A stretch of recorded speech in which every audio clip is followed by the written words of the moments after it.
Mr. Count, I sank a catchy, maybe a woman, maybe is what I'm saying. Oh, maybe Papa, dear, or more good. Okay. Anna, men are not so, or when I collect. One a war. That day, they'll say, Eno, question and answers. Ma, befriend, I've been a while. What I'm saying? And I'm Papa's befriend, naturally me.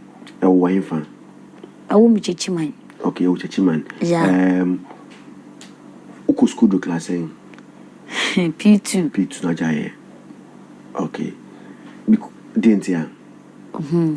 Me obia o treble alpha me Madam Becca se me nko treta am de agwago si ba foforo because na de no so kra ba twere o me hu ade no Madam na che ma de ya da bia so ma yes lie no what yes so still o hu Afia na de kire ya it was no minja na mfa nko ehia aduma ena mso me de ko ya wo what ado go say aduma no aduma manya ehia na ga dwom na go sia na Madam na catch him some question the mama de na first me nya me nsa no aduma say ni me wo me nsa no aduma nti me ni nti ujas kuna we den say liki so mram de no ujas kuta madam ka say jas kuna ujas kuna we den na otifie ntana me ye abaya me nyini ye kula nti na odna nam sana de ko ye o manam na me pechini timi ko shema me mafie na mama me hwehwe me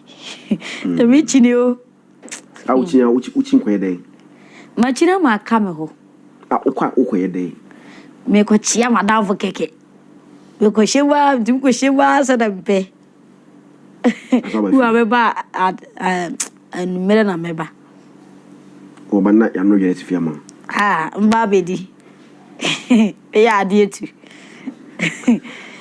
o mano mi no abanse na wo first one I wanna say the enter mama first one say me na me so me nyama minim tama me denyem na mu yan say manu nsu anyem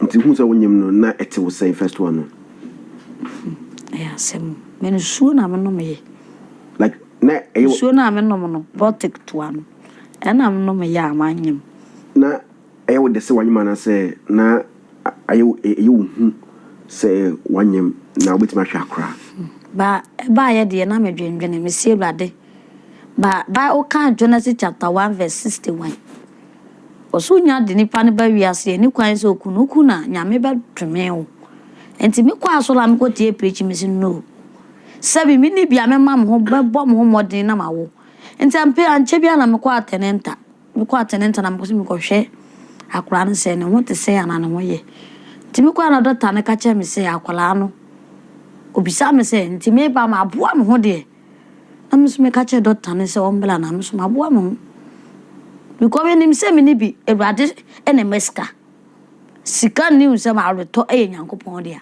enti me ka che no mele se no mele me ba be wu na me kwa wo no ansa na wo a me wo no madidie mu adin Ewurade kyerem kwa ya me fa so a me hwehwe me ba Ewurade ka che me se ma me dia Ewurade me jiwudi me so wadi kan ye bia ma Ezekiel ne Samuel ti me nim se me di won Ewurade stem enti me de me di no kura manipa me ntwa toro Bible say wuti tura na nyame bre wase enti yenka no kure ma ye ho ne yenyina che ti me de me de ka no kure nyesa me nye me ka kure ye pa me ka no kure na amanfo mpaifo baby say amanfo humia na akura we kura ha adwene o muade o pe ka no kura ka no dun ka mi ntwa tura na mi twa tura be ye wode anya wode because Bible kura se yenka no kure ma ye ho sa na owu kura na koda alaka ma nyame be bisa o se tia bone na be ye na asase bi so se o kwa o be ko twa toro na se toro na akodi efri wanu a o de be kasa na o be ko heaven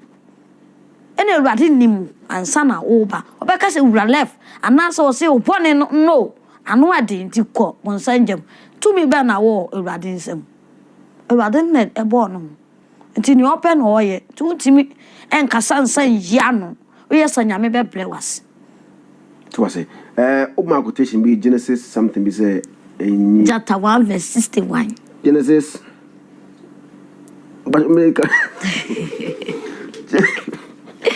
Shada nim preaching is about me kind of within a no, preaching now me quotation no. Genesis okay we can. Once me shada nim Bible can kind sir. Oh no, you can no the kind na Genesis. I me call Pentecost. Okay. Was it Genesis chapter 51? No, my confused. Look, can the whole Bible verse name? And I'm see Genesis chapter 1:51. Or see yan can no kurama ya hu ne yin na ache. Okay, Genesis chapter 1 verse 50. Tu o to na wo di tro kire wo nua. Oh, bi ade we wa